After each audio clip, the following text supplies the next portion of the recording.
can see all the excitement on everyone's face as I welcome you once again to the Senate Committee on Redistricting and Elections. Good afternoon. We will have 3 bills on the floor for discussion today. I will begin with the introduction of the Sergeant at Arms. With us in the room today, we have Michael Cavanis. Not here. Okay. Rob Cordell. Over there. Yeah. John Enlow. Here. Rob Fuller. Dwight Green. Okay. Dean Gustafson. And Mike Harris. So, thank you all for being here with us today as we go through this. Again, statement that I wanted to give out before we begin in this process, and then we'll get into the 3 bills. Again, we have 3 bills on for discussion only today. I want to start by giving you an idea of what the process will look like in this committee between now and next week. Several bills were filed yesterday, including 2 congressional plans and a Senate plan that we expect this committee to consider and advance at a meeting next Monday. Amendments to the bill that are for discussion that are on for discussion today will be considered at the committee meeting next week. Members should have ample time and access to staff to prepare their amendments in advance of our next week meeting. We anticipate there will be floor sessions next Tuesday and Wednesday to consider these bills, as well as a redistricting plan for the House that will come over next week. The purpose of today's meeting is to provide committee members with the criteria that were used in drafting the maps related to Senate Bills 756, 757, and 758 that were filed yesterday. I believe we have that criteria that will be passed out to the committee members that's coming in. Are you ready for that to go out now? That can go out now. There are 2 documents that have been provided to the committee members and added to the committee's website regarding the criteria for congressional plans and Senate plans respectively. I'm not going to read these documents for you. We are going to hand them out. But you will see the categories represent traditional redistricting criteria substantially similar to that used in previous cycles of redistricting. The categories of equal population, traditional redistricting principles, compactness, contiguity, respect for existing political subdivisions, political considerations, and incumbent residents should not be foreign concepts to members of this committee. The major difference between these 2 documents is the use of the county grouping formula related to legislative maps as required by our Constitution and as contained in the Stevenson decision. I will note, it is important to note that the chairs did not use racial data when drawing the legislative and congressional maps. Let me explain why. The predominant use of race to draw districts violates the U.S. Constitution unless doing so serves a compelling government interest. In other words, if the legislature draws districts predominantly based upon race without a compelling interest, those districts would be declared illegal racial gerrymanders. We know this from the Cooper and Covington cases. As for the Voting Rights Act, in order for the predominant use of race to be justified under Section 2, there must be a strong basis in evidence of 3 Jingles conditions. Even assuming the presence of the 3 Jingles conditions, the use of race to draw districts must also be supported by the totality of the circumstances. Past decisions and court records demonstrate that to this point, nowhere in North Carolina can anyone provide evidence of the 3 Jingles preconditions. In the absence of any evidence of the 3 Jingles preconditions, the chairs elected not to use race in drawing these proposed districts, strictly to protect the state from lawsuits alleging illegal racial gerrymandering. To be clear, the chairs do not believe that the use of racial data would have been helpful in reaching any political or other legislative redistricting goal. Any political considerations in line drawing have been informed by political data, not racial data. That said, now that the maps under consideration have been filed and made public, the chairs will now formally direct central staff to load racial data into the Maptitude software following this committee meeting and apply that data layer to the proposed congressional and Senate maps. We ask that central staff apply that racial data, update the stat packs accordingly, and make that information publicly available on the General Assembly website as soon as possible. To emphasize once again, the chairs did not use racial data and statistics at any point in the construction of these districts. And the publication of racial statistics here does not inform the placement of any residents with any districts within these maps. Finally, as mentioned earlier, the committee will meet next week on Monday, and amendments to these bills will be considered at this meeting. I do believe that meeting will be at 10 a.m. on Monday, but notices will come out. The chairs at that time will consider any evidence that a member of this committee or a third party advocating altering plans for racial reasons brings forth that provides a strong basis in evidence that the jingles preconditions are present in a particular area of the state. Only then will the chairs consider using race in amending the districts to protect the state from liability under Section 2 of the Voting Rights Act. Are there any questions? Senator Blue. Thank you, Mr. Chairman. Especially in the explanations of the last areas that you dipped into, I was reading the Allen versus Milligan case, the Alabama case that sort of breathed a new life into Section 2 challenges to redistricting plans. And it points out pretty specifically that and I'll quote generally, and then I'll ask you a question. It says, when it comes to considering race in the context of districting, we have made clear that there is a difference between being aware of racial considerations and being motivated by them. Section 2 itself, this is a continuation of a quote, Section 2 itself demands consideration of race. The question whether additional or whether majority-minority districts can be drawn after all involves a quintessentially race-conscious calculus. And the reason that I raise this now, although you were explaining the general conditions, is that even in the state jurisprudence, the Stevenson case says that's the first thing you do before you undertake redistricting. Do an analysis of the Voting Rights Act to see whether or not there's a necessity to draw districts.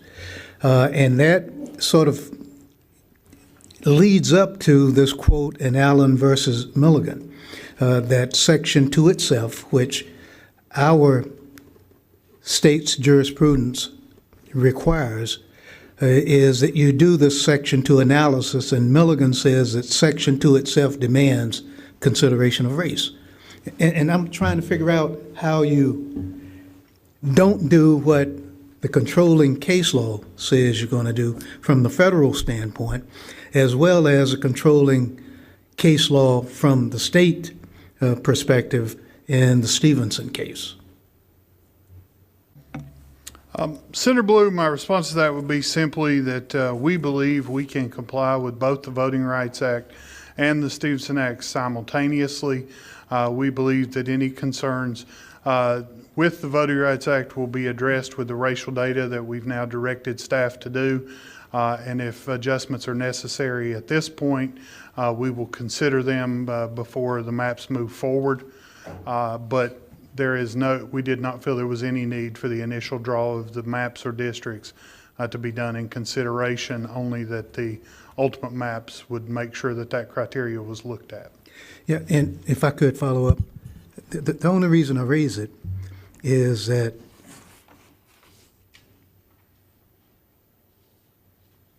redistricting session after redistricting session after redistricting session in the state for the last 40-plus years have resulted in us making the same mistake. It happened in the 80s, it happened in the 90s, it happened in the alt portions of this century, and it happened in the teens. And so I'm hoping that we can consider all of these things. There's some smart lawyers around here on our staff and in other places, so that we don't get it wrong this time.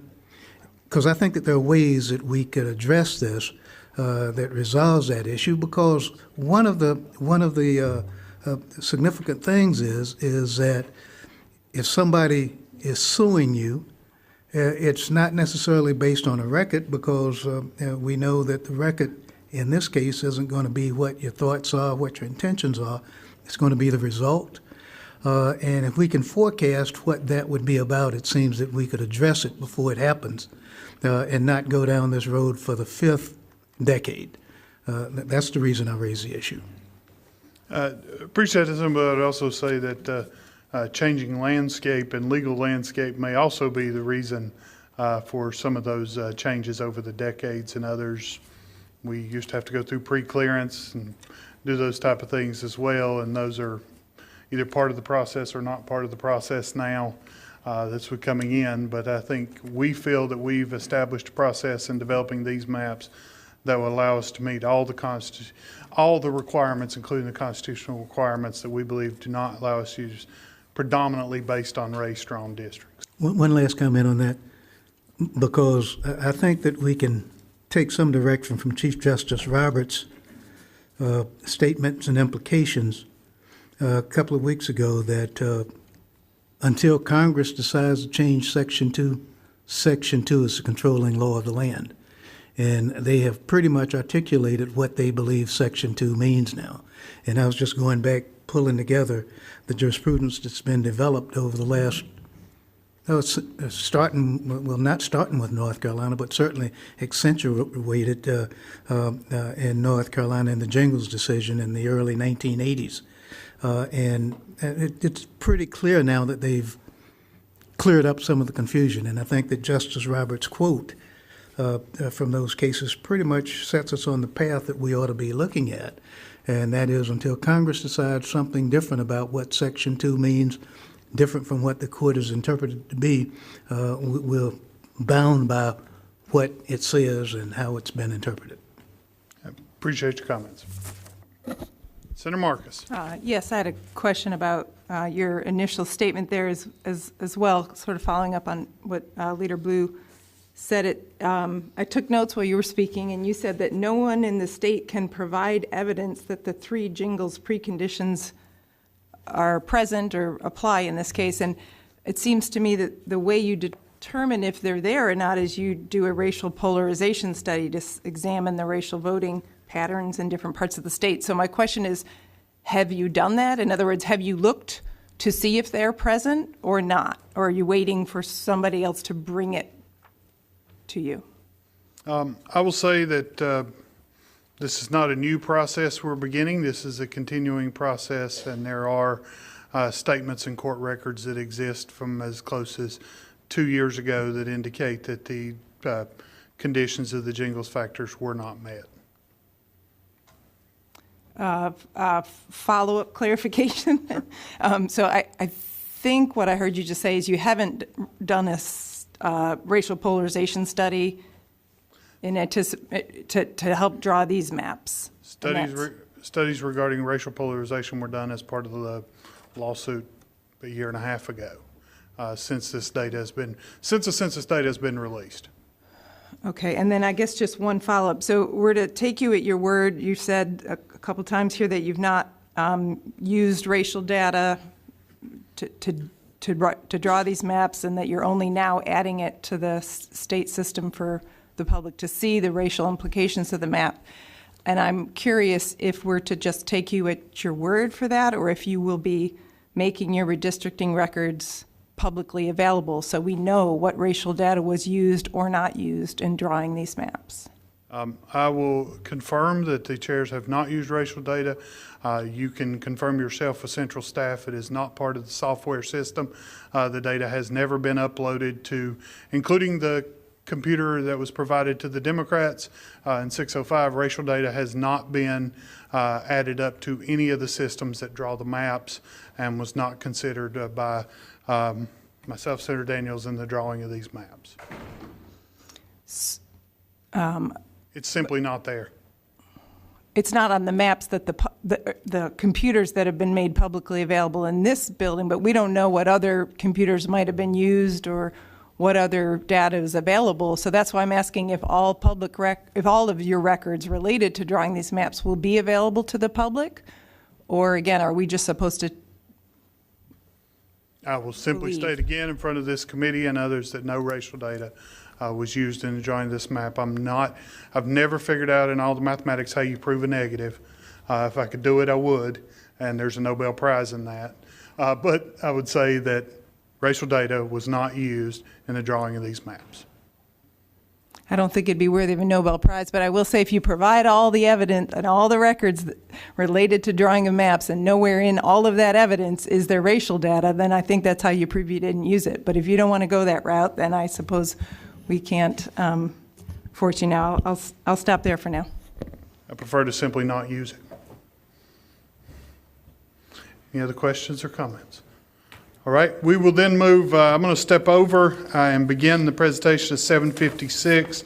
I will present 7:56 and 7:57 here, and we'll hand the gavel to Senator Daniels to others, but I think we can go ahead and start handing out what we have for 7:56. 7:56 is on the member's desk. Would you like us to go ahead and start handing out 7:57? Yeah, and you can bring the map up there if you'd like.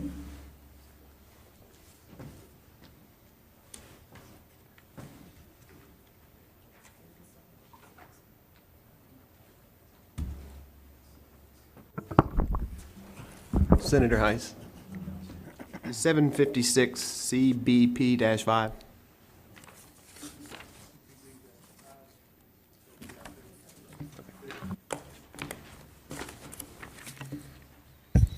There is a code and all that to which staff member was there when this one was finalized.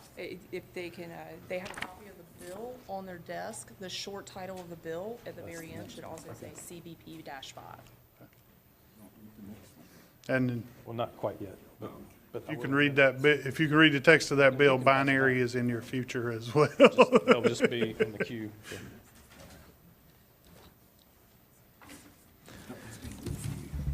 All right, Senator Heiss, I believe you're prepared to present Senate Bill 756, so you're recognized to present the bill. Okay.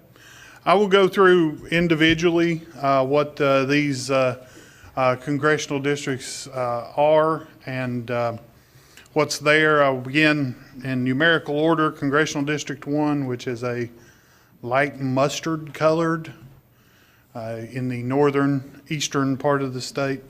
Congressional District 1 is a district rooted in the rural northeast North Carolina and coming west into the more deeply, densely populated areas of Durham and Chapel Hill. This district contains 9 whole counties: Bertie, Durham, Edgecombe, Granville, Halifax, Hertford, Northampton, Vance, and Warren, and 2 partial counties, Orange and Pitt. It contains all whole municipalities with the exception of Greenville. The district is drawn from the northeast into the triangle to preserve the district in this area of the state that has existed in one form or another since 1992. This map does that by pairing the rural core of existing district that has been losing population with the growing areas in the triangle. There is no incumbent in this district.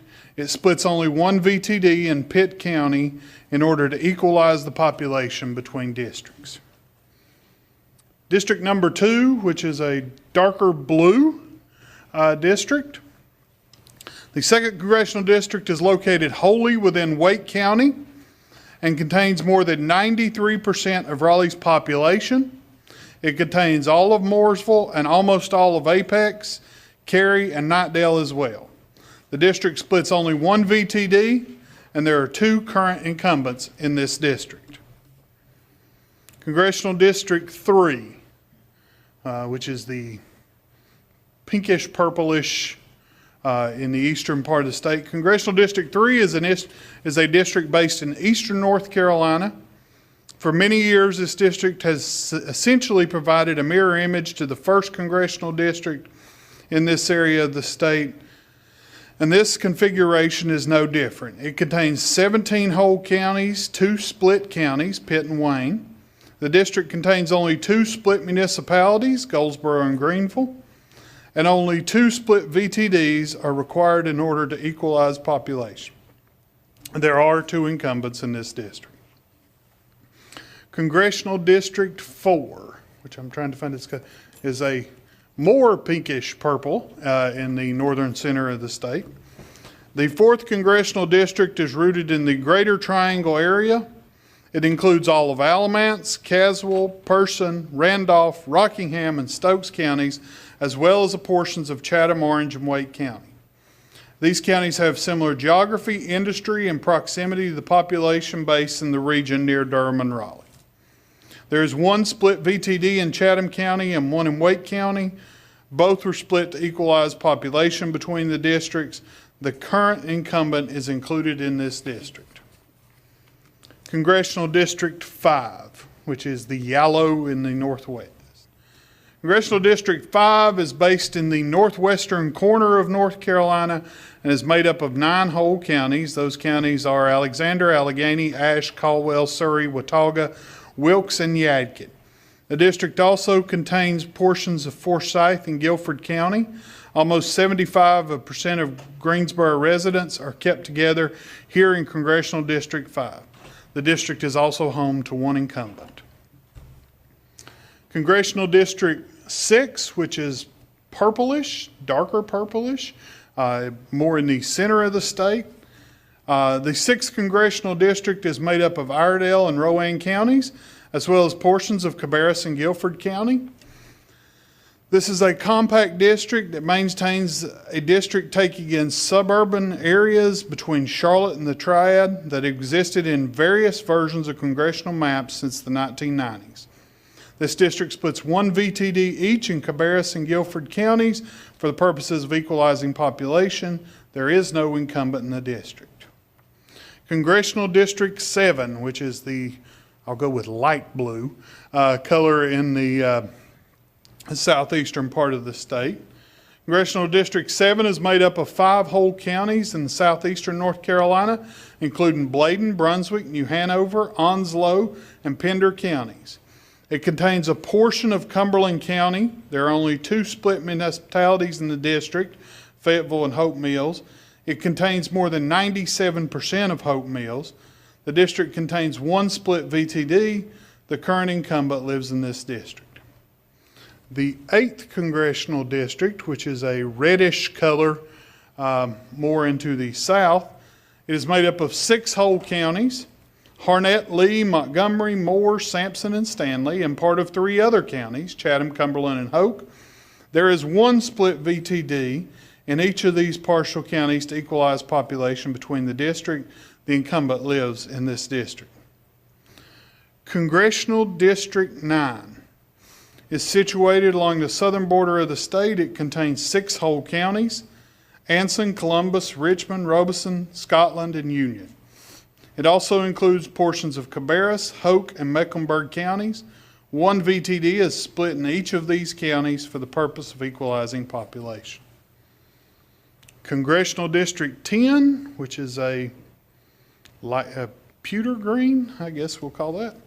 The 10th Congressional District is made up of 4 whole counties: Catawba, Iredell, Lincoln, and Yadkin, as well as part of Forsyth County. It is a compact district that connects the suburbs outside of Charlotte-Mecklenburg County to Winston-Salem. The district keeps 92% of Winston-Salem's population in the same district, splits 1 VTD in Forsyth County for the purpose of equalizing population. The current incumbent lives in the district. The purple in the west. Congressional District 11 is a western North Carolina district that takes in most of the mountain counties And the westmost tip of North Carolina contains 15 whole counties. It splits one VTD in Buncombe County to equalize population, and there are only 2 municipalities split by the district, Black Mountain and Montreat. There is one incumbent in this district. Congressional District 12. This is the blue in Mecklenburg County. The 12th Congressional District is a Charlotte district. Charlotte population is too large for one congressional district, so it must be split. And 95% of the district is made up of Charlotte, and 81% of the city is in this congressional district. There is one VTD split, and there are 2 incumbents in this district. Congressional District 13, which runs from,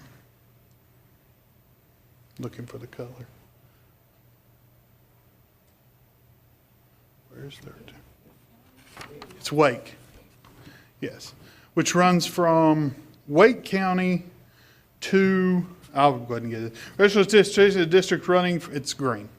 Running from Raleigh suburbs to the East Coast in Carteret County. It is made up of 6 whole counties: Carteret, Craven, Duplin, Johnson, Jones, and Pamlico, as well as a portion of Wayne County. The district also contains the unincorporated areas of Wake County in the north and southeast of Raleigh. VTDs are split in Wake and Wayne County for the purpose of equalizing population. There are no incumbents in this district.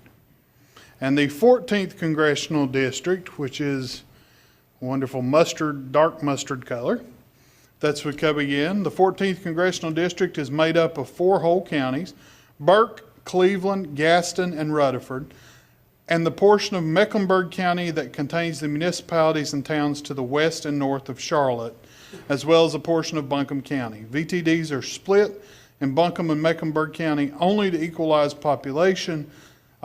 The district will be open with no incumbent. And going through our criteria, all 14 of these districts are known to be, are drawn to 0 deviation or to 1 person less than the ideal. Point contiguity is not used on this map. The map divides just 12 counties.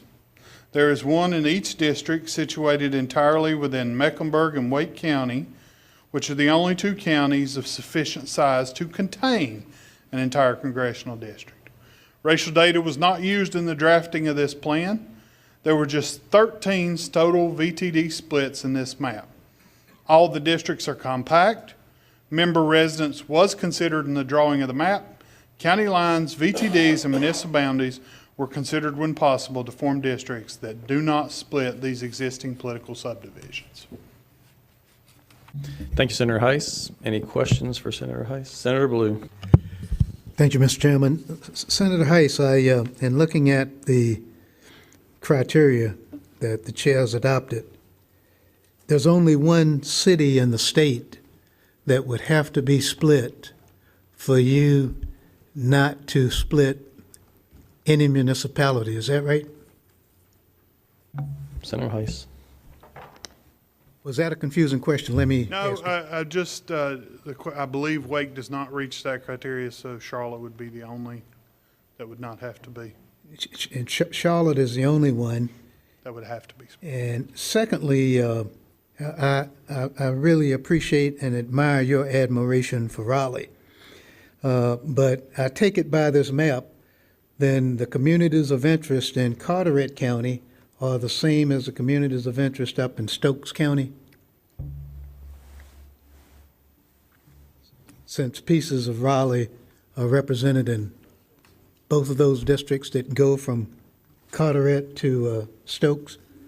I would say, as we have in others, we have done what we can to maintain identified communities of interest within this map.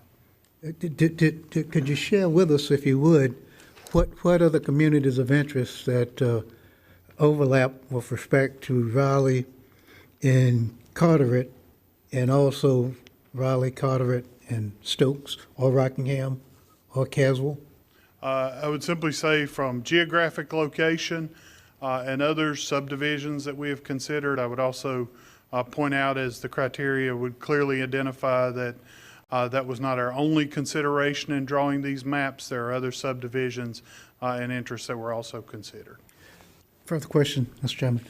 You're recognized for a series of questions. Looking at traditional redistricting principles, which derive from concepts of due process,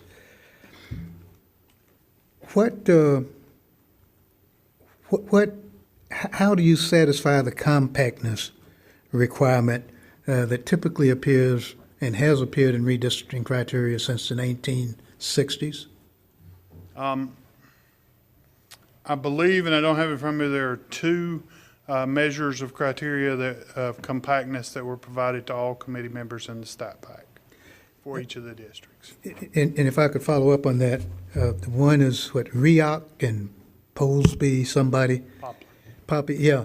And do you know how these districts' compactness compares with the compactness of the two sets of maps that, the set of maps that were enacted in 21 for 22, as well as the set of maps that was adopted by the federal court or the state court? State court. Yep. Those numbers are all available. I do not have those in front of me, but I'm sure staff can get you copies of what those compactness scores were for previous maps that were drawn. One final question, I think that sticks out at you. If you could keep Raleigh whole, which would be about 60% of a congressional district, I think, can you tell me what went into the decision not to do that, but to split Wake County 3 separate ways with pieces of Raleigh and all of the splits?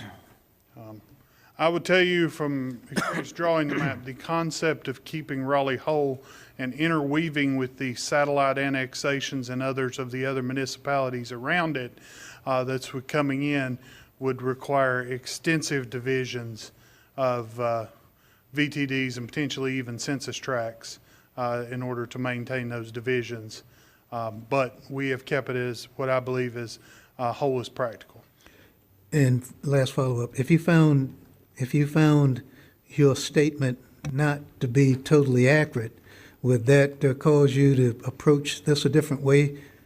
That is, if you could keep Raleigh whole and accommodate for the gaps between by incorporating them into the same congressional district, wouldn't that enable you to observe this criteria of respecting municipal boundaries?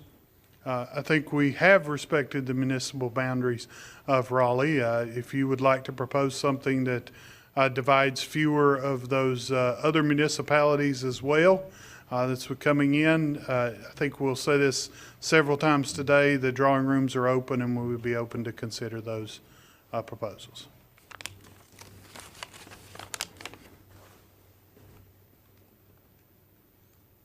I think you said you had a series. Yeah, I got another question. I just was waiting to get the chair's attention. If I I just could. wanted to comment on one of the things that Senator Heiss, I think, said that compactness data was already included in the stat pack. It is actually not, but the members of the committee can request that information from staff. And one last question. I noticed that it appears, at least from the way I'm able to see it, Wake County and Mecklenburg County were the only two counties that were split multiple times. Is that right? They are also the only two counties that wholly contain a congressional district. And if you had put all of Raleigh in one congressional district, you could have taken the remainder of the county, create another congressional district, right? Joined with the surrounding area. That wouldn't cause it to be split 3 times to 3 separate districts, would it? No, but that would require the splitting of more counties. The number of county splits that are consistent that have to occur in a 14-district map, if fewer district counties are, if Wake County is split fewer times, more counties would have to be split in the state. So that, if I could follow up so that I understand what you're saying. If you split Wake County more than one time, then you have to split some other county more than one time? You would have to split some other county. We have kept as many counties whole as we could in this process. You would have fewer whole counties if you selected one of those counties and only split it once. It seems logical to me, Senator Heiss, that, and certainly mathematically suggestive, that all you got to do is make 12 or 13 splits, and you can get perfectly balanced districts. Yes, if there are 14 districts, 13 splits would balance the districts. And you put 4 of those splits in 2 counties, Correct. which means that the other 9 are spread out, could be spread out among 98 other counties? Which means that there are more counties undivided in this map as a result.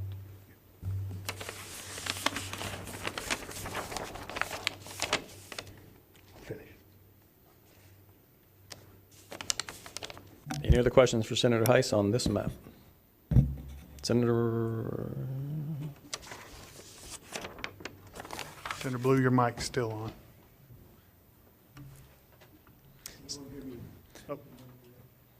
all right, seeing none, hearing none. Senator Heiss, I believe let's move to the next bill that's on the committee calendar. Senate Bill 757, Realign Congressional Districts 2023 CCJ-1. Senator Heiss, you are recognized to explain the bill. So, and as we change the entire color scheme, I think, did members have this map as well? Okay. This one's been handed out. I will begin again with Congressional District 1 in the Northeast. Congressional District 1 is a district taking in most of the rural Northeast North Carolina. It contains 21 whole counties. We have heard throughout the process it is important to keep the counties forming the belt along the northern border of the state together. We have also heard of the fingerling counties in northeastern North Carolina constitute a community of interest. This version of Congressional District 1 keep these counties together in one district. There is one split county in the district, Granville. There are 0 municipalities split by this district. There is 1 precinct split in Granville County for the purpose of equalizing population. The district retains its current incumbent. Congressional District 2, which is blue, that's what's coming in. The second congressional district is located wholly within Wake County and contains more than 99% of Raleigh's population. It contains all of Knightville and almost all of Wendell, as well as a majority of Garner, Rollsville, and Wake Forest. There are 2 current incumbents in this district. Congressional District 3, which is a light mustard yellow, that's coming in, is a district based in southeastern North Carolina. It contains 10 whole counties, Beaufort, Carteret, Craven, Dare, Duplin, Hyde, Jones, Pamlico, Pitt, and Sampson, and 1 split county, Cumberland. The district contains only 1 split municipality, and the only split VTD is required in order to equalize population. There is 1 incumbent in this district. Congressional District 4, pink, that's coming in. The 4th Congressional District is based in the Greater Triangle area. It includes all of Durham and Orange counties, as well as portions of Chatham and Wake counties. These counties have similar geographic, industry, and proximity to the population base in the region near Durham and Raleigh. This district encompasses the whole municipalities of Apex, Carrboro, Chapel Hill, Durham, Hillsborough, and Pittsboro. There is 1 split VTD in Chatham County and 1 in Wake County. Both were split to equalize population between the districts. The current incumbent is included in this district. Congressional District 5. Congressional District 5 is based in the northwest corner of North Carolina and is made up of 9 whole counties. It is yellow on this map. These counties are Alexander, Allegheny, Ashe, Caldwell, Rockingham, Stokes, Surrey, Watauga, and Wilkes. The district also contains a portion of Guilford County. There are only 2 municipalities split by the district, Greensboro and Summerfield. Almost 75% of Greensboro residents are kept together here in Congressional District 5. The district is home to one incumbent. Congressional District 6. It is made up of Davidson, Davie, and Rowan counties, as well as portions of Cabarrus, Forsyth, and Guilford County. This is a compact district that maintains a district taking in the suburban areas between Charlotte and the Triad, and has existed in various forms of congressional maps since the 1990s. District splits 1 VTD each in Cabarrus, Forsyth, and Guilford County for the purpose of equalizing population. Congressional District 7 is made up of 6 whole counties. It's the maroonish red 7. It's made of 6 whole counties, including Bladen, Brunswick, Columbus, Dew, Hanover, Onslow, and Pender counties. It contains a portion of Robeson County. There is only 1 split municipality in the district, and it contains 75% of Lumberton. Almost uniquely and magically, this district contains 0 split VTDs. The populations happen to work out in such a manner that's coming in. Next, the 8th Congressional District. The 8th Congressional District is made up of 6 whole counties: Anson, Montgomery, Richmond, Scotland, Stanley, and Union, and parts of 3 other counties: Cabarrus, Mecklenburg, and Robeson. There is 1 split VTD in Cabarrus County. District 9, light blue. Congressional District 9 is situated in the center of the state. It contains 4 whole counties: Alamance, Hope, Moore, and Randolph. It also includes portions of Chatham, Cumberland, and Guilford counties. 1 VTD is split in each of these counties for the purpose of equalizing population. The current incumbent lives in this district. The 10th Congressional District, which is again, that mauve green, or I'm not good with colors. The 10th Congressional District is made up of 4 whole counties: Catawba, Iredell, Lincoln, and Yadkin, as well as part of Forsyth County. It is a compact district which connects the suburbs outside of the Charlotte area in and around to the areas in and around Winston-Salem. It splits no municipalities and splits 1 VTD in Forsyth County for the purpose of equalizing population. The current Speaker Pro Tem of the U.S. House lives in this district. Congressional District 11, the darker purple. Congressional District 11 is a western North Carolina district that takes in most of the mountain counties and the westernmost tip of North Carolina. It contains 15 whole counties. It splits 1 VTD in Polk County to equalize population, and there are no municipalities split by the district. There is 1 incumbent in the district. Congressional District 12, yellow, is a Charlotte district. Charlotte's population is too large for a congressional district, so it must be split. 95% of this district is made up of Charlotte, and 81% of the city is in this congressional district. VTDs are split only to equalize population and ensure that there are no other municipalities in the district. Congressional District 13, which is green, that's coming in, is made up of the suburbs and exurban counties surrounding the Triangle area and Wake County. This is made up of 6 whole counties, including Caswell, Franklin, Harnett, Johnson, Lee, and Person, as well as most of Granville County. The district also contains the unincorporated areas of Wake County north and southeast of Raleigh. There is 1 VTD split in Granville County to equalize population, and 5 DDDs split along the eastern border of Wake County in order to avoid a double transversal into the county line.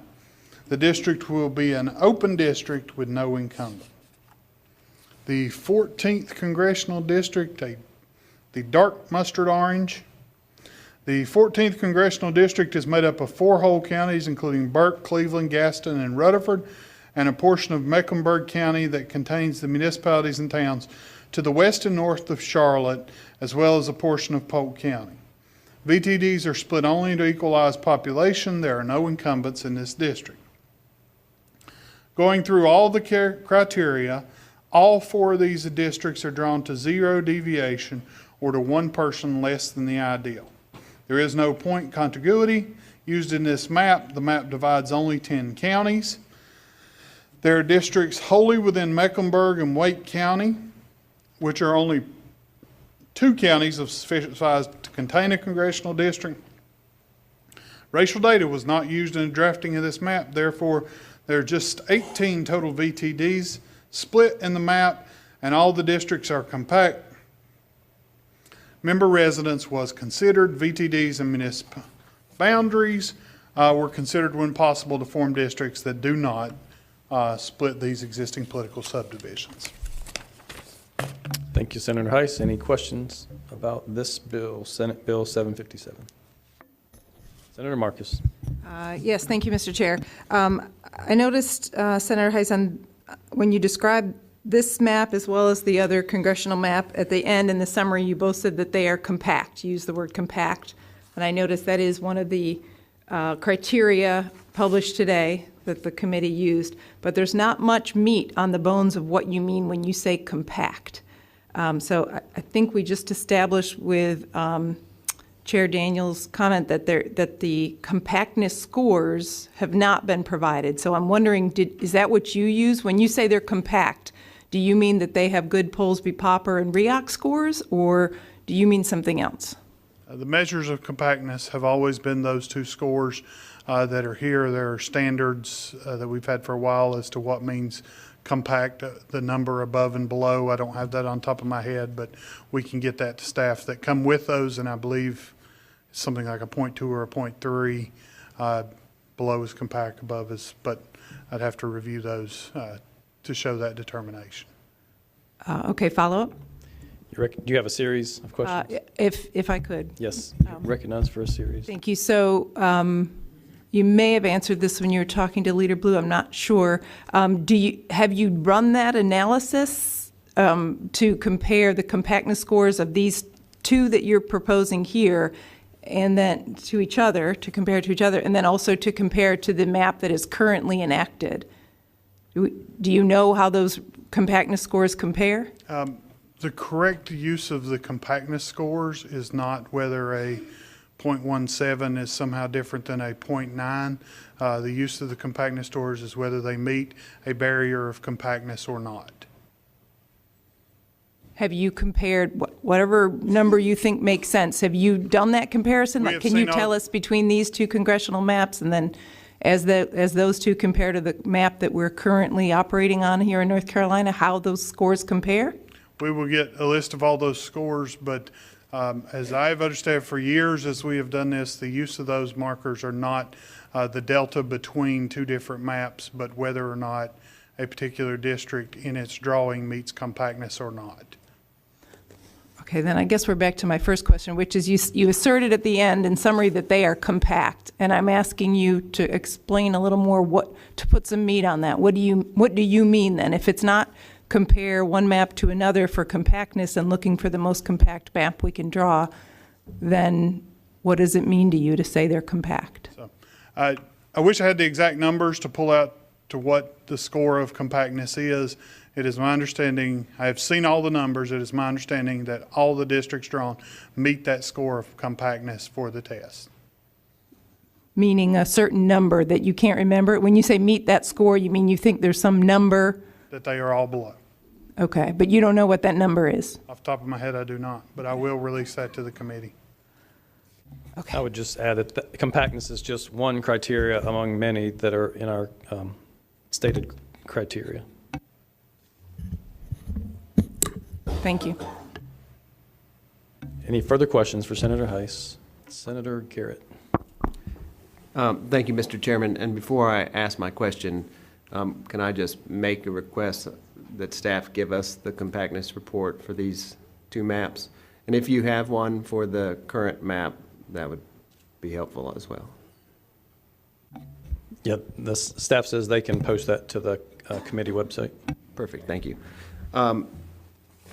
Senator Heiss, thank you for your detailed explanation, and I am not an attorney like my two colleagues. I'm just a simple guy from Guilford County, which is very important to me, as well as the triad, which is Greensboro, High Point, and Winston-Salem, because that functions basically as one economy. And for years, they haven't necessarily worked together, but in recent history, I think my other colleague from the nation of the triad would agree. We've been working together well and making good progress at the federal and state and local level. So my question is, number one, why would we split Guilford County among 3 different congressional districts when that's not necessary?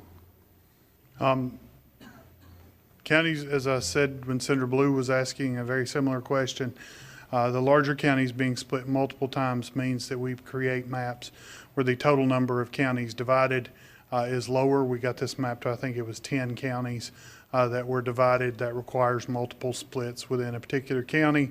Congratulations to Guilford for having the opportunity of being represented by 3 members of Congress, something not a lot of municipalities have the strength to be able to accomplish.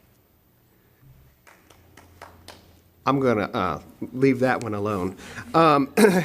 So my next question then, if I may, Mr. Chairman. You're recognized for a series of questions. Thank you. I know we've talked a lot about the number of county splits and reducing that. During your presentation, you talked about communities of interest through different corridors and parts of the state. So is a community of interest less important than the number of county splits, more important, or equal weight? I'm just trying to determine, because to me, a city, a municipality, or a economic region is a community of interest. Where would that rate in the hierarchy of the other data? We have provided no ranking of criteria on this. There are multiple criteria that we consider. I will say, unlike any others, the county boundaries are the most consistent groupings that exist. VTDs can be changed annually by the Board of Elections. I think the last time we changed a county boundary was about 112 years ago when Avery County was created. Okay. Thank you. I don't have any further questions, except I would just like, Guilford County would like to have 1 member of Congress, not 3. All right, seeing no further questions, Senator Heiss, thank you for that presentation. And Sergeants at Arms, if you would go ahead and pass out the North Carolina Senate map, and the materials that go with Senate Bill 758, and we'll momentarily begin that presentation.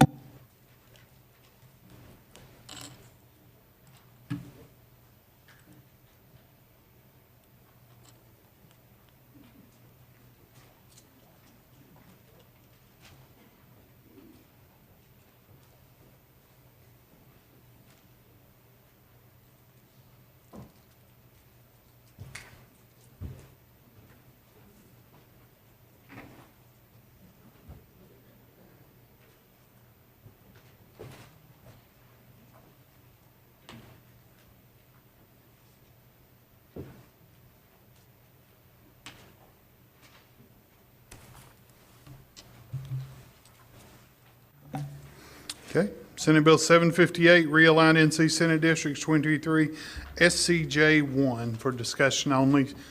Whenever you're ready, Senator Daniels, you're recognized to explain the bill. Thanks, Senator Heiss. Members, and so I'm going to go through the districts like Senator Heiss has been doing with the other maps.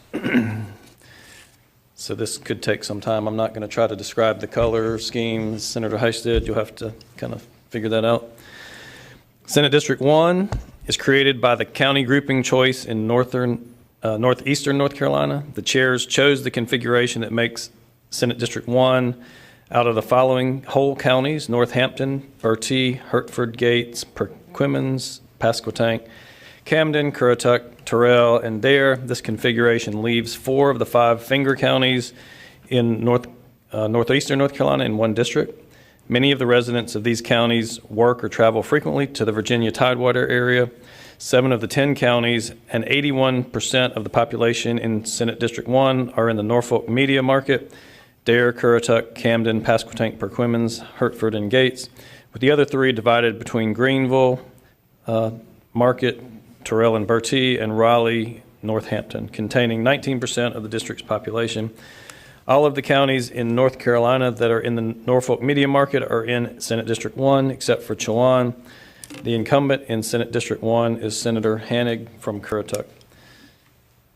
Senate District 2 follows the Roanoke River from Warren County to the Albemarle Sound in Washington County.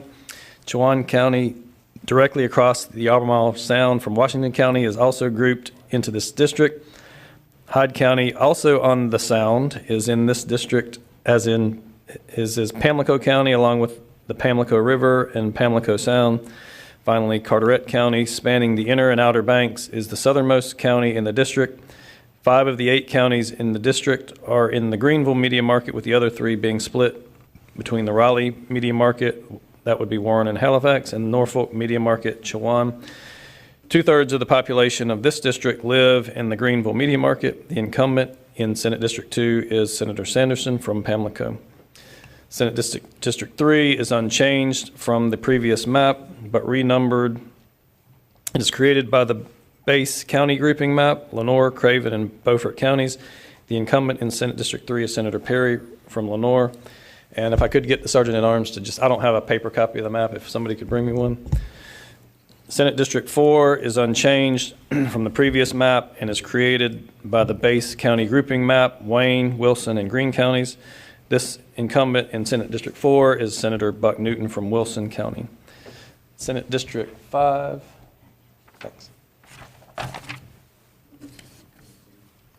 is unchanged from the previous map and created by the base county grouping map, Edgecombe and Pitt counties. The incumbent is in Senate District 5 is Senator Smith from Pitt County.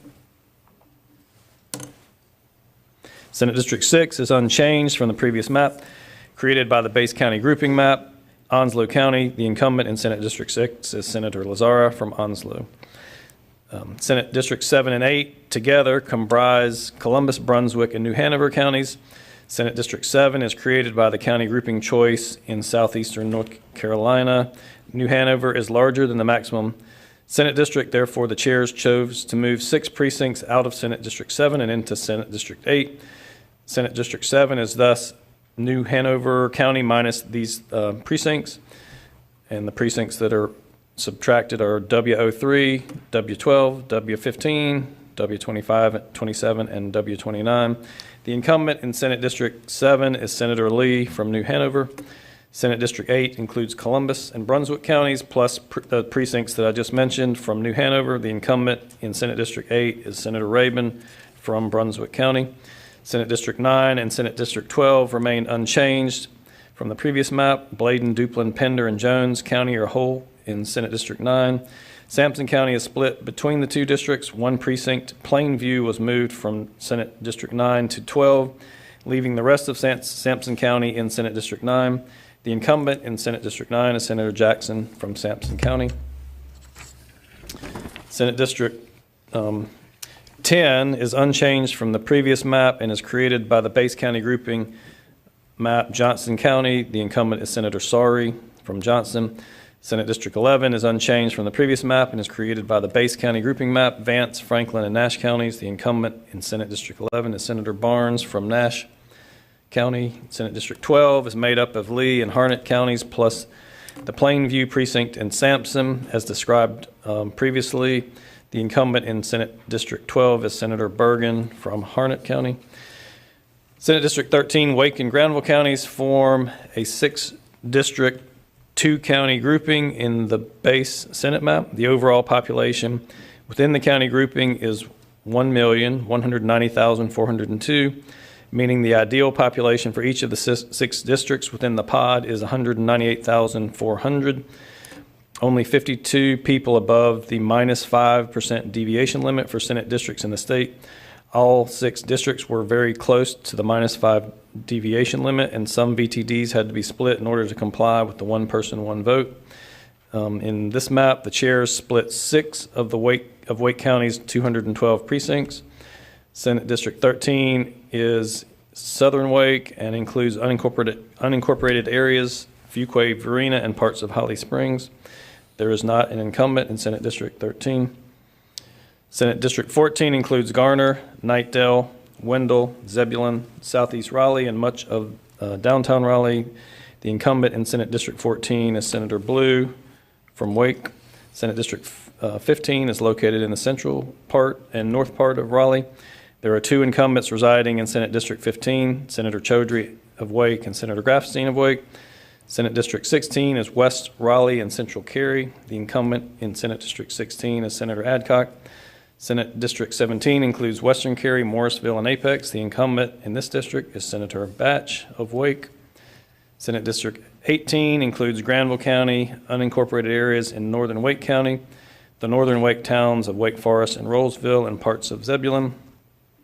The incumbent in Senate District 18 is Senator Bodie from Granville. Moore and Cumberland counties form a 2-county, this is Senate District 19. Moore and Cumberland counties form a 2-county, 2-district grouping in the base Senate map. Senate District 19 was drawn keeping as much of Fayetteville whole as possible. The city of Fayetteville has an irregular shape and many satellite annexation and shares precincts with other municipalities such as Hope Mills. The end result is a district that includes over 88% of the population of Fayetteville and nearly 15% of the population of Hope Mills. The incumbent in District 19 is Senator Applewhite from Cumberland. Senate District 21 was drawn keeping Moore County whole and the more rural areas of Cumberland County to the extent possible. As stated above, the irregular shapes of municipalities and precincts containing more than one municipality in them made it difficult to keep all municipalities whole. So Senate District 1 includes 85% of the population of Hope Mills and 12% of the population of Fayetteville. The incumbent in Senate District 21 is Senator McGinnis from Moore County. Chatham and Durham counties form a 2-county, 2-district grouping in the base Senate map and is unchanged from the previous map. The incumbent in Senate District 20 is Senator Murdoch from Durham County. 22, the incumbent in Senate District 22 is Senator Woodard from Durham County. Senate District 23 is unchanged from the previous map and is created by the base county grouping, Caswell, Person, and Orange counties. The incumbent in this district, 23, is Senator Meyer from Orange County.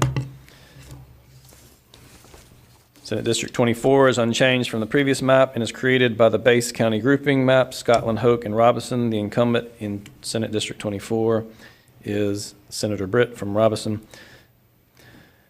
Alamance, Randolph, Montgomery, Richmond, Anson, Union, and Cabarrus counties comprise a 7-county, 4-district grouping with these Senate seats: District 25, District 29, District 34, and District 35. This county grouping is in the base Senate map. Because of how the counties are aligned in the populations they're in, the counties that must be split between districts are Cabarrus, Union, and Randolph. Alamance, Montgomery, Richmond, and Anson counties are left whole within their districts. Senate District 25 comprises Alamance County and 7 precincts across northern Randolph County, including the towns of Archdale, Level Cross, Sophia, Randleman, Liberty, and Staley. Senator Gailey of Alamance is the incumbent in Senate District 25. Senate District 29 comprises the rest of Randolph County, all of Montgomery, Richmond, and Anson, and the city of Monroe, and the southeastern part of Union County. The incumbent in Senate District 29 is Senator Craven from Randolph. Senate District 35 comprises the rest of Union County and the southern corner of Cabarrus. There are 2 split precincts in the southern part of Cabarrus County. The incumbent in Senate District 35 is Senator Johnson from Union. Senate District 34 comprises most of Cabarrus County, all but 1 full precinct and small portions of 2 other precincts in the south. The incumbent in Senate District 34 is Senator Paul Newton from Cabarrus County. Guilford and Rockingham counties form a 2-county, 3-district grouping in the base Senate map. Rockingham County is left whole within Senate District 26. Senate District 26 includes many of the unincorporated and bedroom community areas of Guilford County, along with Rockingham County. The incumbent in Senate District 26 is Senator Berger from Rockingham.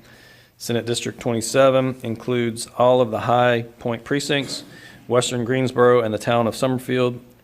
2 precincts were split in order to keep Summerfield whole. The incumbent in Senate District 27 is Senator Garrett. Senate District 28 is based in Greensboro and includes the central and eastern parts of the city. The incumbent in Senate District 28 is Senator Robinson from Guilford. Senate District 30 is unchanged from the previous map and is created by the base county grouping. Davidson counties, Senator Jarvis from Davidson is the incumbent in Senate District 30. Senate District 33 is unchanged from the previous map and is created by the base county grouping map, Rowan and Stanley counties. Senator Ford from Rowan is the incumbent in Senate District 33. Senate District 31 and 32 are in the 2-county pod that includes Stokes and Forsyth counties. Senate District 31 is drawn to keep Stokes whole and the small towns and rural areas outside of Winston-Salem in Forsyth County together. The incumbent in Senate District 31 is Senator Kravick from Forsyth. Senate District 32 includes most of the city of Winston-Salem. The incumbent in Senate District 32 is Senator Lowe of Forsyth County. Senate District 36 is unchanged from the previous map and is created by the same county grouping choice in northwestern North Carolina, which includes Alexander, Wilkes, Surrey, and Yadkin. The incumbent in Senate District 36 is Senator Settle from Wilkes County. 6 Senate districts are contained in the 2-county grouping of Mecklenburg and Iredell. Those are Senate District 37, 38, 39, 40, 41, and 42. This county grouping is created by the base map. Senate District 37 keeps Iredell County whole and contains the northernmost precincts in Mecklenburg County and 1 split precinct. There are 2 incumbents in Senate District 37, Senator Sawyer from Iredell and Senator Marcus from Mecklenburg. Senate District 38 is located in northern Mecklenburg County and includes the bedroom communities of north of Charlotte, but south of Senate District 37 and precincts in northeast Charlotte. The incumbent in Senate District 38 is Senator Mohammed. Senate District 39 is located in southwestern Mecklenburg County and includes unincorporated areas along the Gaston County line and South Carolina border, West Charlotte, Steel Creek, Pineville, and the South Boulevard and Park Road corridors from South Charlotte to Uptown. Senator Salvador from Mecklenburg is the incumbent.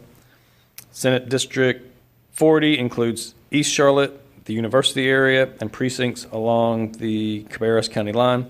Senator Waddell from Mecklenburg is the incumbent in Senate District 40. Senate District 41 includes Charlotte, Uptown, and neighborhoods such as Noda, Plaza Midwood, Greer Heights, and Cotswold. There is no incumbent in Senate District 41. Senate District 42 includes Matthews and Mint Hill, Ballantyne, and South Charlotte. Neighborhoods such as Myers Park, Barclay Downs, Quail Hollow, Old Providence, and Providence Plantation. The incumbent in the district is Senator Hunt from Mecklenburg. Senate District 43 is unchanged from the current map and is drawn wholly in Gaston County. 5 precincts are pulled out of the Gaston base district. The 3 Cherryville precincts, Landers, Chapel, and Tryon to stay within the correct population range. The incumbent in Senate District 43 is Senator Overcash from Gaston.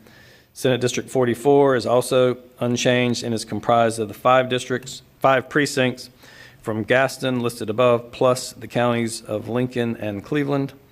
The incumbent in this district, 44, is Senator Alexander from Cleveland.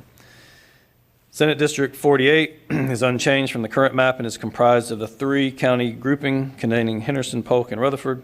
The incumbent is Senator Moffitt in Senate District 48 from Henderson.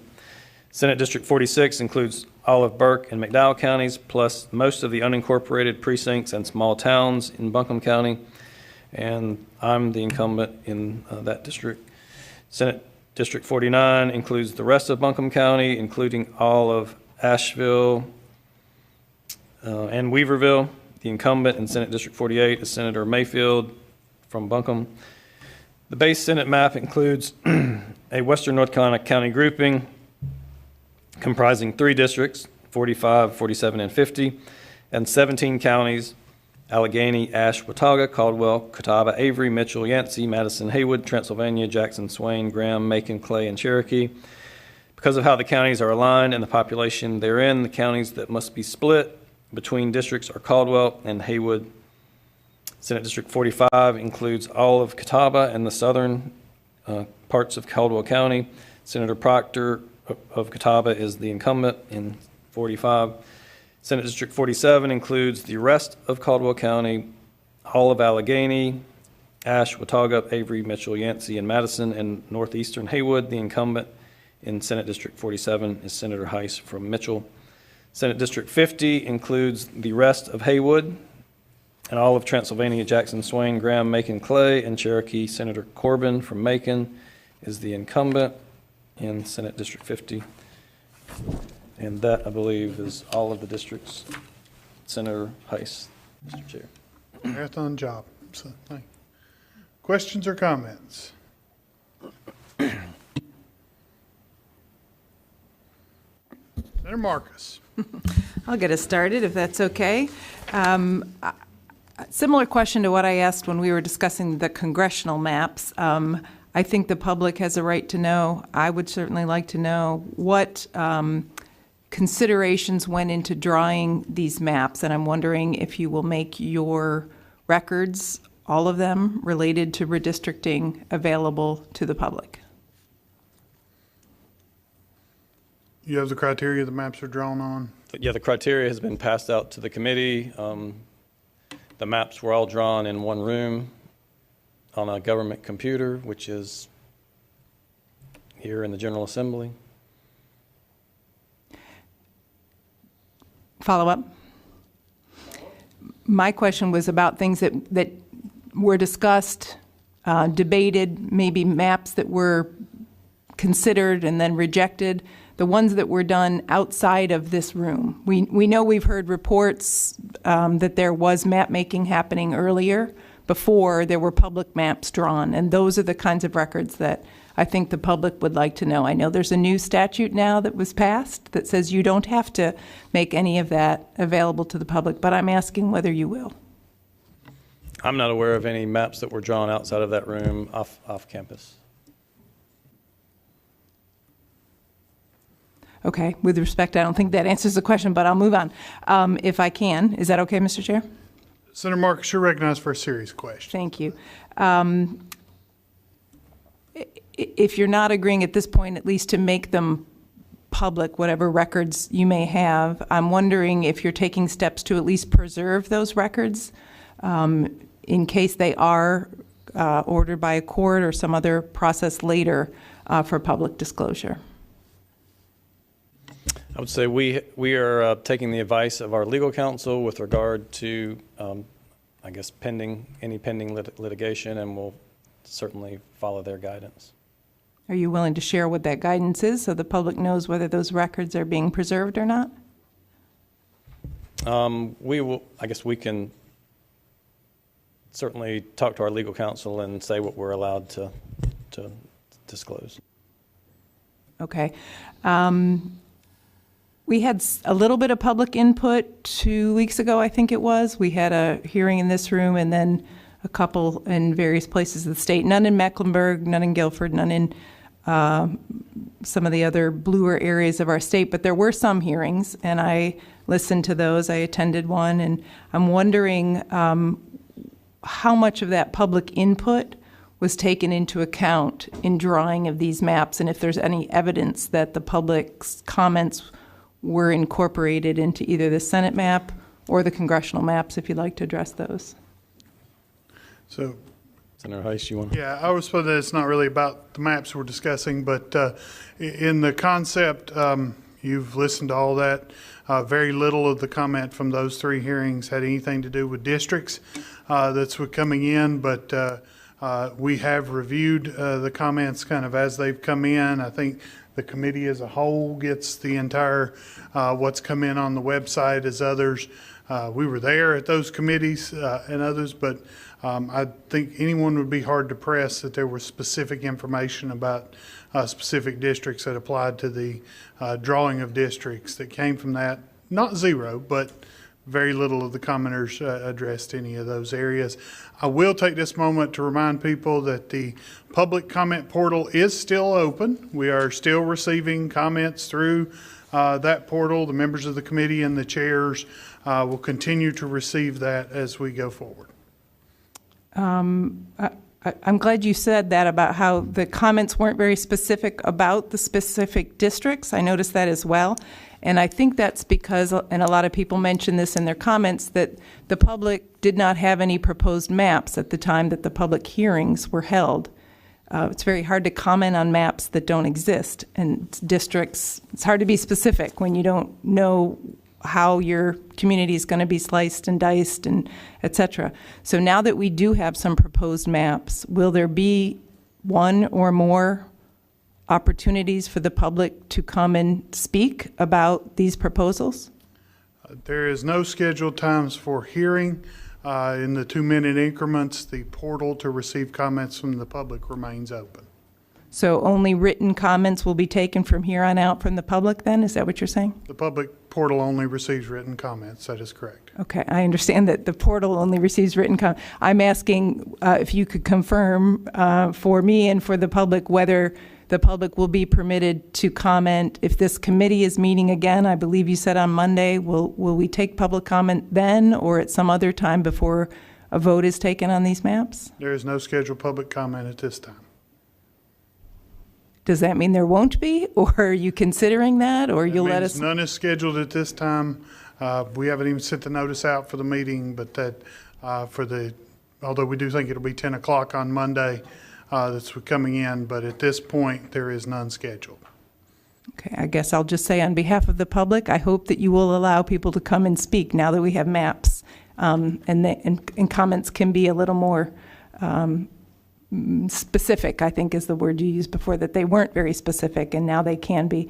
And then my last comment or question would be, I think we all received a letter signed on by many advocates for democracy and for fair maps and for fair elections. And I just want to remind this committee about some of the things they pointed out as important, meaningful public input being top of mind there.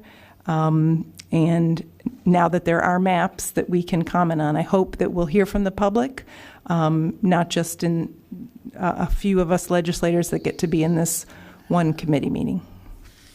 So, Mars, I'll just say this is a process that is similar to every other bill that the General Assembly considers when we go through session.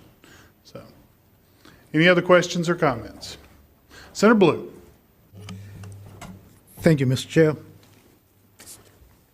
I noticed in the criteria used for drawing these Senate maps were pretty much the same criteria used in drawing the congressional maps, minus the obvious things, the cluster concept and residence, I think, the homes of the incumbents, since they don't matter. One doesn't relate to and the other one doesn't matter in the congressional.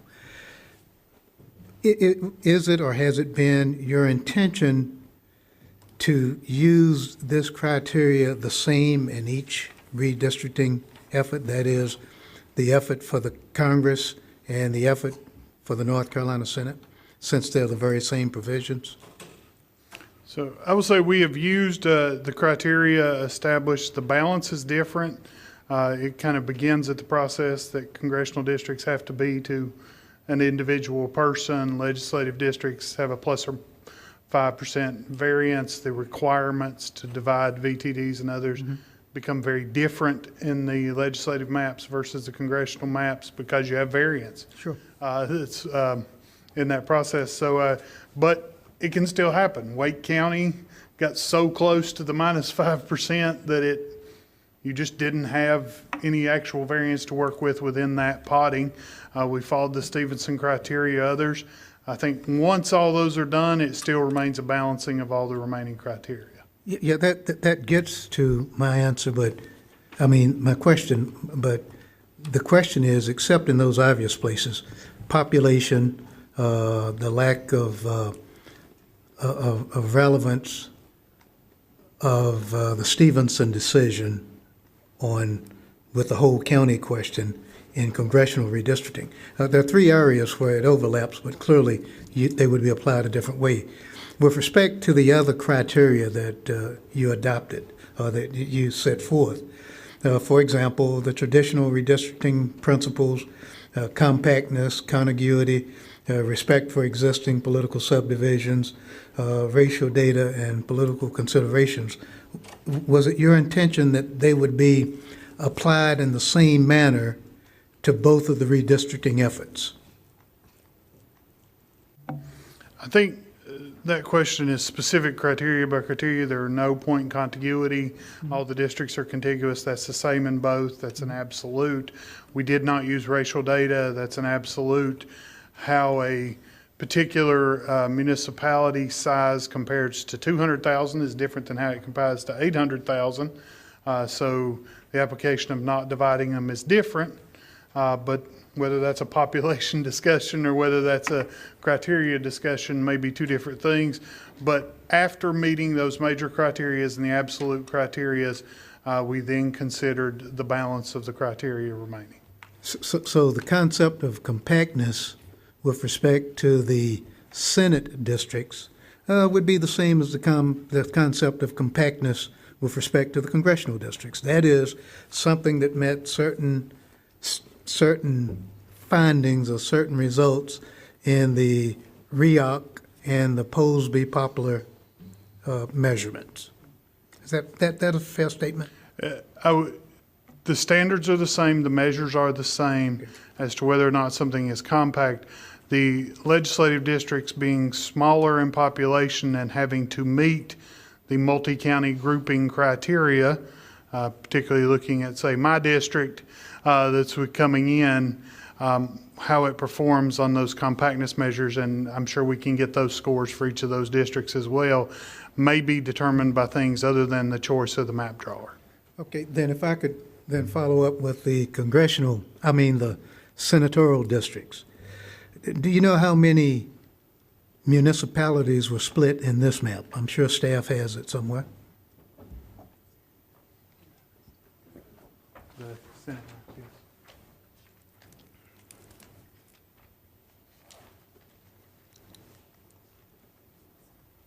Go ahead and read it out and tell them where it is. Senator Blue, this is Erica, and if you will kind of scroll to the back of the stat pack that has been handed out with respect to SCJ-1, there is a district municipality by county report. You are looking for page 18 of 18 of that report. It says that there are 614 total municipalities by county. That accounts for all of our municipalities that lie in more than one county. And then the splits there are 44, and only 34 of those involve population. However, those numbers do not account for the fact that some of those split municipalities, some of that 44, some of that 34, may be due to the fact that the municipality crosses a county line. Okay. And follow up on that, since we went through the same process in 21, do you have readily available the similar information for the map in 2021?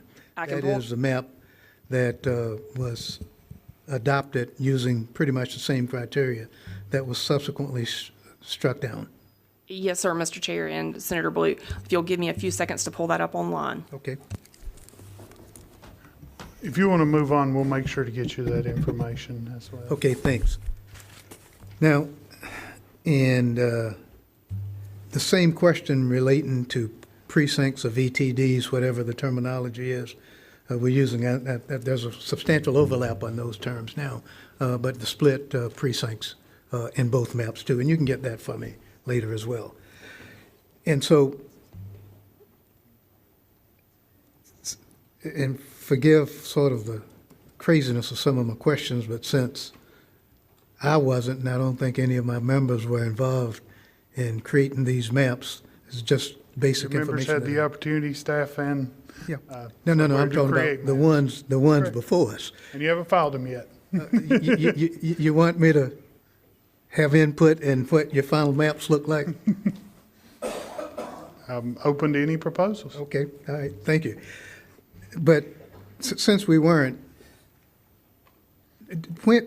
when did you start drawing the maps generally for this cycle? What day the room open? There is an answer to that. I just have to specifically get it.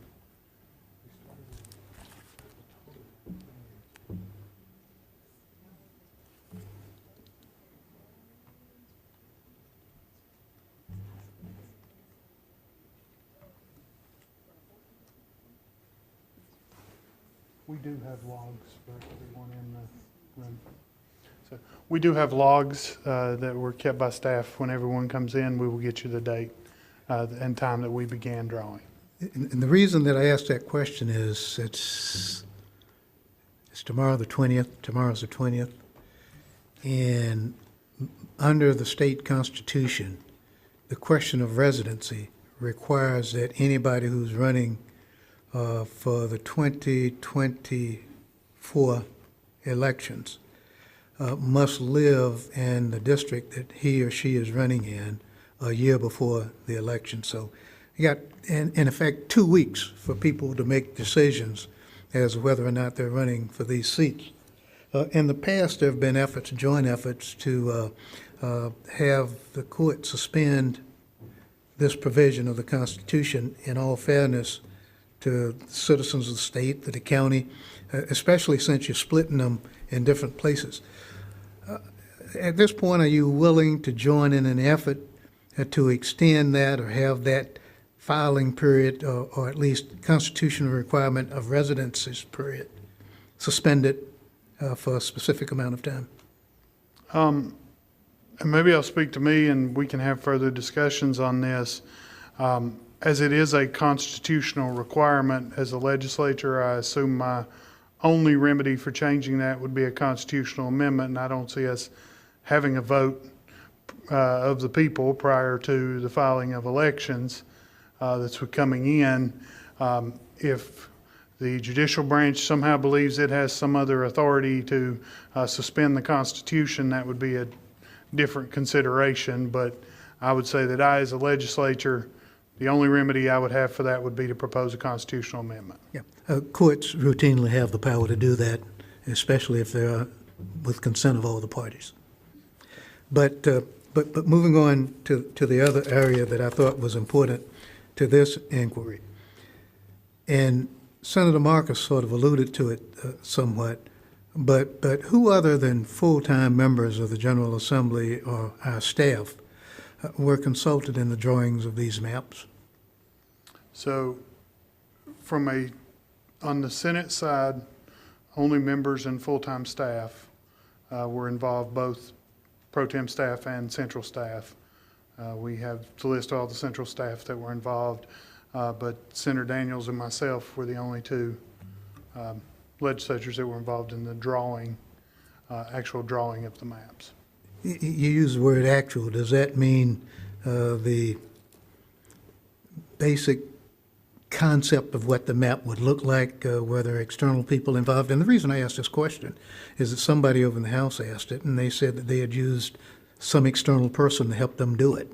And I just wanted to know whether the Senate did the same thing. So I won't comment for the House. The House can answer its own questions.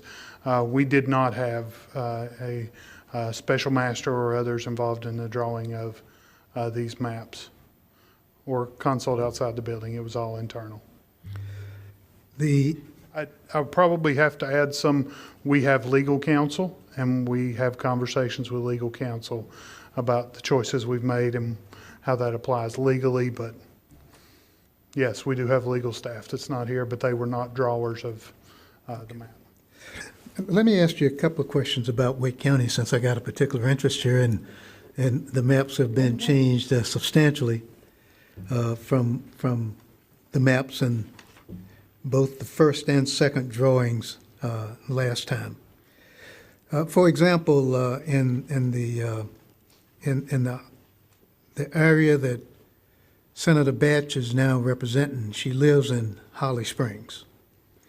And now Holly Springs, as a small, not so small, but probably the fifth, sixth largest town in Wake County now, it's been divided, part of it going to the district that Senator Batch was assigned to, and part of it going to a new district. Can you tell me, since it was not previously split, that Holly Springs' basic configuration as a municipality containing 30, 40, 50,000 people would be respected?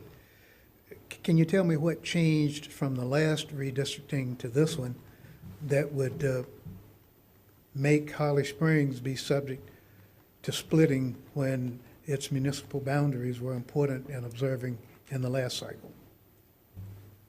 Senator Blue, all I can tell you is the concept of balancing the maps in Wake County was a precise measure that had to meet very tight variances to stay within the 5% for all the districts when the two-county grouping was so close to 5%.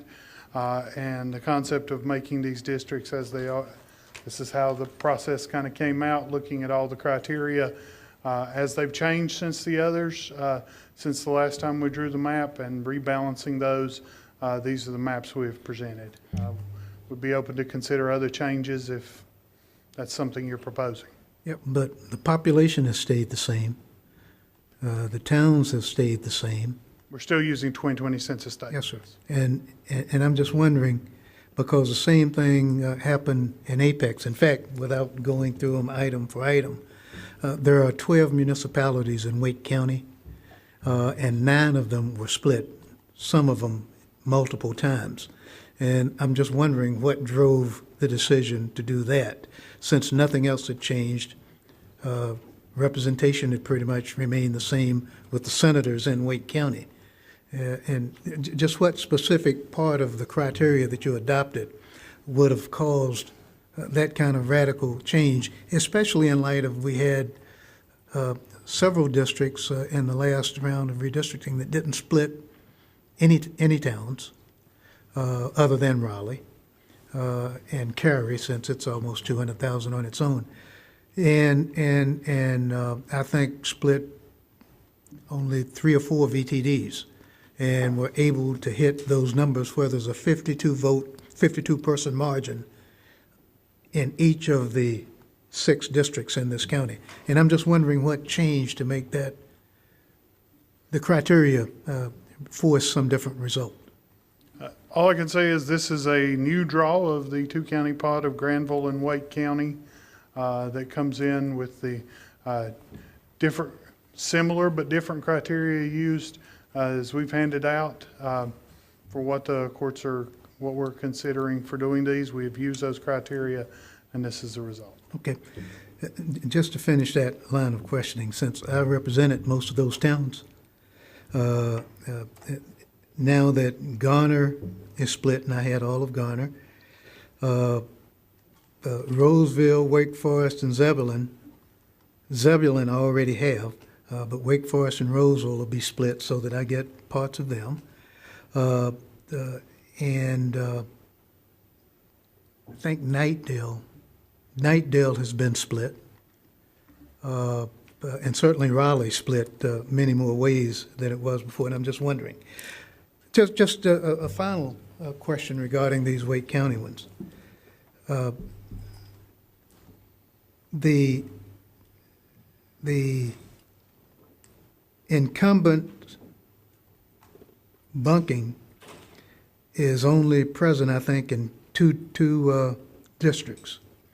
one in Wake County, and one in Mecklenburg County. If you knew the location, which was asked and was given, of each incumbent, and that was one of the criteria, why is it that those two counties were the only places where there was double bunking occurring? I'm not saying that others could not have been possible, but I would say that almost all the district boundary lines are contained by the county groupings. So that was with coming in while I was double bunked in the first drawing of my district. There is no other member in my district, and the boundaries are held consistent by the county groupings. That's with coming in. So the largest number of senators, particularly in areas bound by a single county grouping, whereas the only places double bunking could occur would be Wake and Meck.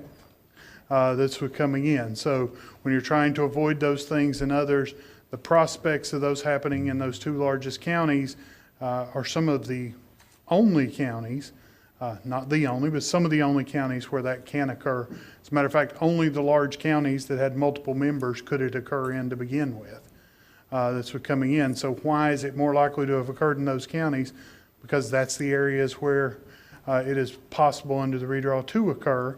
Not that that was the target. The target was to minimize those as little as possible, but we did have two in the two largest counties. I think both have 5 senators in each county. We have 6. 6. It's a 2-county, but yes. And there's still 6 districts, right? Same thing on Mecklenburg, 6 and 6. Okay. So 12, yeah. And one of the other things, and this goes back to one of the key points we had talked about earlier, because, and maybe you can explain this in a way that I understand it. Your draw in the Wake and Granville this session, the map up there, number 18, I think it is. It has an average Posby-Popper compactness score of 0.313. What does that mean? It's length versus width, or however you make that Yeah, I believe, calculation. I'm going to get a little deep here. I believe Posey-Poxer is the square. The squared, okay. That's what coming The in. REOC The is the other other is one, the okay. circle. That's what coming in. And so you take the two farthest points, the ratio of the area of the district to the rectangle that's created by the district means that that district contains 30% of the rectangle. Okay. And the REOC is the opposite of that. It is the actual distance. It is the circle. So it takes a circle whose radius incorporates the entire district, and it's the ratio of the district to the circle created by the radius. So if you had a Posby poplar that had a compactness score of 0.313, that would drop to 0.185, that would mean a less compact district, wouldn't it? Regardless of what your measurement standard is, determining what the overall. I think it's two different questions. Is one saying, the standard used for is a district compact or not is a yes/no question. Does the area represent less of the square or circle? If the number is lower, that is also yes, but the use of that is to determine overall, does it meet a compactness score? Okay. There are risks in saying a 0.2 is more compact than a 0.15. It's a risk, but it's probable that it is that right? And the larger the distance, the more the risk, Okay. the likelihood would be. Let me hit a couple of others and I'll be finished. And in New Hanover County, I couldn't help but notice that you made a decision this time to move the 6 most densely black populated precincts of VTDs from New Hanover County over into the district that consists of Brunswick and Columbus County. Can you explain why that was done? The population Can't explain didn't- that at all. I have not looked at racial data in regards to these and have no report, so I can't even verify that it is. I represent to you that that's what happened, and if I make that representation, can you explain to me why that would have happened? We looked at the criteria and others and made the decision to move New Hanover County cannot contain an entire district. Part of it must go. These precincts clearly meet the boundary for the other district, so it is contiguous. That's what coming in, and that decision was made. I can't comment when we get the racial data and others. That may be a discussion, but that was not part of our decision, so not part of our intent. And again, Wilmington did not have to be split multiple times with multiple precincts coming out of it, did it? Generally, we would Doesn't have not call that 200,000 multiple, generally, we wouldn't call that multiple splits just because it was multiple precincts. But it is split, it is a contiguous area. It is not a double traverse, which I would consider multiple splits. That's what coming in, it is one traverse into New Hanover County. But you could have kept Wilmington whole totally, couldn't you, if you'd come in the northern part of New Hanover County, which is also adjacent to Brunswick County? I have not done that, so I don't assume whether you can do it or not. Give or take a little of the Cape Fear River, it's adjacent. Well, let Like me not to use water as the let me visit one last area with you, because we've talked about this before, we did in the last cycle. In northern Mecklenburg, you're familiar with that one. And the draw that you had originally, Davidson, another town, was fully inside of Senate District 37. Now you've decided to split Davidson while also splitting a specific precinct in it, 127, that was previously whole. Why that? You didn't have to split this municipality. Can get in, look, taking all the northern border counties would make the district too large. And so decisions had how border VTDs would have made it too large. And I believe that to do that, one of them had to be reduced, or you didn't take all the northern counties. So the decision was made for the precinct to divide that was divided. And there you had the discretion of whether or not to double bunk members, and you chose to double bunk the two women who represented those adjoining districts. Similar to our installment of the previous map, the But previous cycle. at the end of the previous cycle, you decided not to do that, is that right? And that was a valid decision then? The will of the committee was to change that drawing based on a proposal. Thank you for your tolerance, Mr. Chair, Is that it? for the time being. Back to Senator Marcus? Thank you. I would love to follow up on that last comment. I appreciate Mr. Blue asking about Davidson and why you split my town in half when you didn't need to. You said it was the decision of the committee to go back and double bunk me as you tried to do last time. What do you mean by that? It was the decision of the committee to do that? To clarify, it was the decision of the committee to change the prior map years after we had proposed it.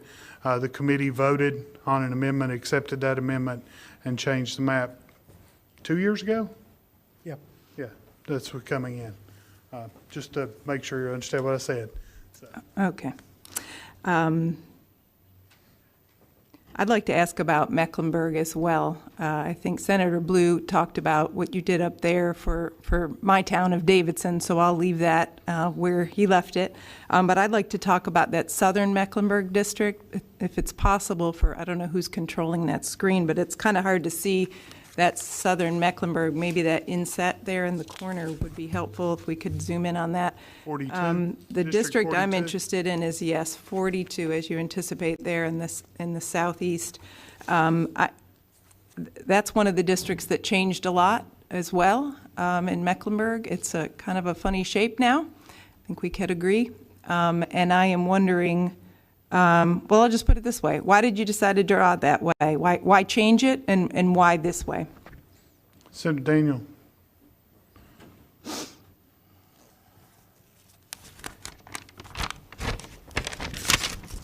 Senator Daniel. You have the District 42. Snappy. Do you want to answer the question? You got the snappy. That's what coming in we put. You mean this? No.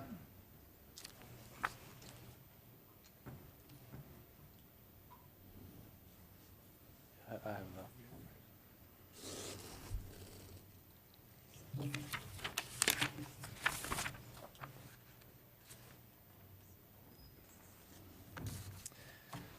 All right, yeah, so I'll go back over it. Senate District 42 includes Matthews and Mint Hill, Ballantyne, and South Charlotte neighborhoods such as Myers Park, Barkley Downs, Quail Hollow, Old Providence, and Providence Plantation.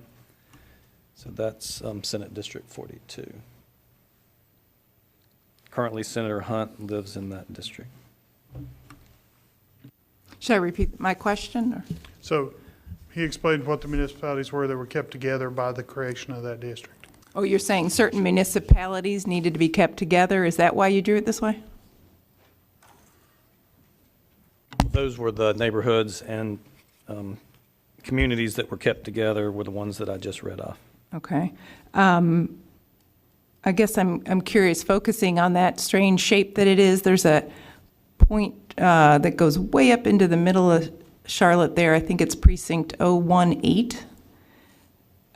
which is near the Myers Park area. And I'm wondering why that point way up there makes sense to be joined with way on the other end of that strangely shaped district, that 236, which is on the border with Union and Cabarrus counties. What can you tell me what the thinking is on why those precincts have things in common that should be joined when it is necessary to do it in this strange-looking way?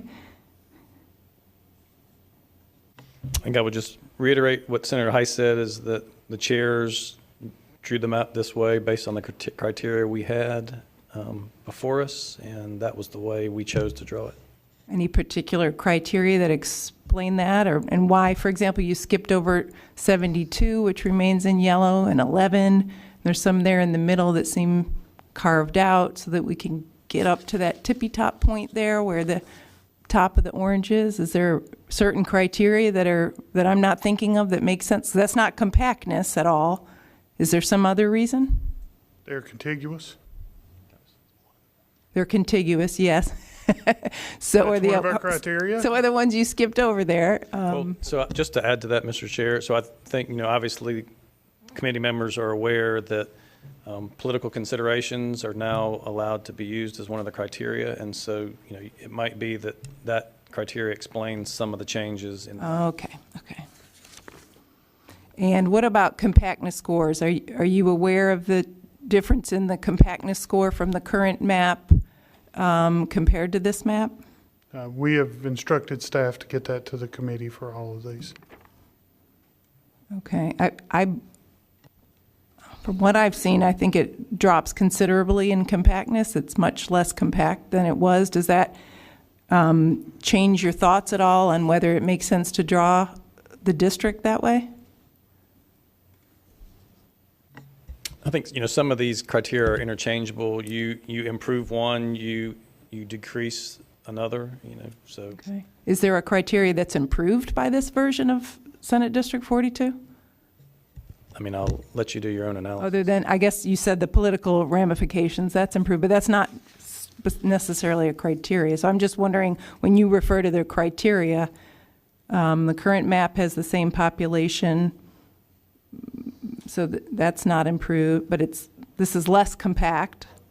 So what's improved by this draw? In any given district, you might improve compactness, but you might also now split a community of interest. You might split a municipality. So just in general, when you improve one criteria, you might decrease another criteria.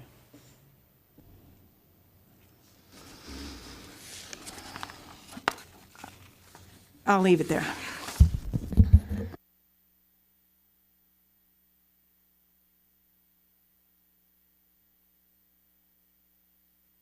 Go ahead, Senator Blue. Just one that occurred to me. If I could have staff put up Wake County again, just a couple of questions.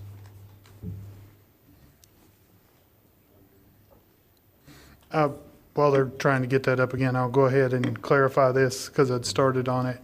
This is clarify our direction to central staff to produce and apply the racial data to the stat pack, not to Maptitude. We're being told that that could create, there's separate versions of the software out and trying to change the main database for race, but I am assured by staff that anyone drawing we'll have the availability of the racial data to be able to draw at this point, and we will have it in all the stat pack reports that come out. Whether it's in the data system could cause problems with the data system. But And it's more a cautionary point, but I think it was Rucho, the 2018 decision of the U.S. Supreme Court considered these urban districts and looked at the impact of overly jamming all of minority votes into one district, which you can do in Charlotte, in Mecklenburg, and you can do to some extent in Wake and Guilford. And I just caution you a little bit that is still a live issue since the court made specific findings there. But I'm trying to figure out on this and understand, except for probably 100 feet, 200 feet somewhere in the Wake Granville County line that the two counties agreed to do a swap on 10, 12 years ago. I've represented every inch of Wake County at one point or other in the House or Senate, every inch of the county, and enjoy representing all of the good folk in Wake County. But as I look at that map, the 13 district coming up to the center of Knightdale and just picking up a little of the Knightdale population without pulling the rest of it with it does a disservice to Knightdale. And I'm wondering whether the map makers thought about that, especially with respect to 13, because rather than the river being the natural boundary and various other things in communities of interest and what have you, there are some issues in the Wake County mapping that create real concerns, and I wonder whether any of those things occurred to the chairs as you drew these maps. so, Senator Boo, what I will say to that concept again is when looking at District 13 of the 200,000 individuals, or District 14, or any of the districts in Wake County, you had on average about 50 individuals that could be added to a district or not, as to whether or not that district went below 5% or it pulled too many so that all the other districts wouldn't be able to reach that standard. So it is much tighter standards. So picking up, when doing that and drawing, picking up an entire municipality and those kind of things may not nearly have been as possible when you had the number of people that you had to pick up in a district had to be so precise. Okay, and looking at 13, do you think that that is a compact district? I don't have the score numbers in front of me to tell you if that would be a compact district. I will tell you that it's one that probably fits a rectangle better than it does a square, but beyond that, I don't have those numbers. And the same for 14 as well? And Although it would be similar between a circle and a square, but even with the crab claw on the end, yeah. the northern end of it. The reason that I raise this is because the totality of circumstances and the way that you look at the criteria is a measurement in the other area that I just want to ask a couple of questions about. And you alluded to it earlier when you were making your comments. But I can't help but make a few comments, follow up on the Section 2 issues that I think that the chairs ought to be aware of in this map. And I point them out because, again, I think that there's a way to get these things resolved without 5 more years of litigation. And I'd ask you to take them into account as you come up with a final version of wherever it is you plan to land in this thing. In the northeast of North Carolina, the last time you flipped these groupings that were required in the required by the court decisions, and because the cluster had a choice that you could make, and that choice was the one that candidates ran under last year and the one that you're making now, and you ultimately decided to flip that choice. Yet you've gone back to it, and the data will show that there's an analysis that has to be done or should have been done with respect to polarization in that area. And the voting results and everything else are things that go into account. But the greatest indication is the anecdotal indication, and that is the candidates who lost in that section over the last election cycle. And so I'm hoping that you'll visit it in such a way and make the analysis that is incumbent upon this legislature to make, not somebody from the outside to come show you that there's some analysis that ought to be done. It is the responsibility of the legislature to make that determination, the first leg of the analysis that you have to do to determine where everything else in this redistricting cycle flows. And I think that you said you hadn't done it, but would welcome anybody's input that showed you how an analysis of this issue in the Northeast would play out. And so I'm hoping that you make some kind of analysis on your own as you decide what the final configuration of these maps ought to be.